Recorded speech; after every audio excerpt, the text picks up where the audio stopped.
Šis ir tas, kur mēs kā bruņotie spēki ejam, ka mēs maksimāli integrējam pieejamos ieročus jaunā izkārtojumā, lai mēs varētu efektīvi cīnīties. Tas, kas mums jāņem vērā, ka mēs esam ziemeļu valsts, mums laikapstākļi nav patstāvīgi. Vienu dienu mums ir saulains, otru dienu mums ir vējains, mums lietus līst, tad mums sniegs krīt.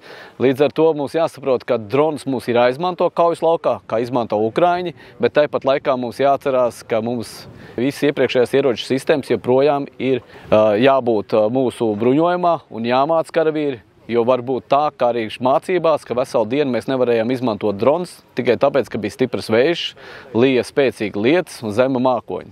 Tāpēc viss tas, kas bija iepriekš attīstīts, mācīts, mēs joprojām trenējam, uzturam un attīstām. Un to, ko mēs redzam Ukrainā, kad informācijas plūsma notiek no augšas, tas nozīmē, ka drona sistēma, novērošanas sistēmas, sensoru sistēmas pārredz lauku, un tad šī informācija nonāk līdz rotas komandierim vai bataljona komandierim, un viņš var efektīvi iznīcināt.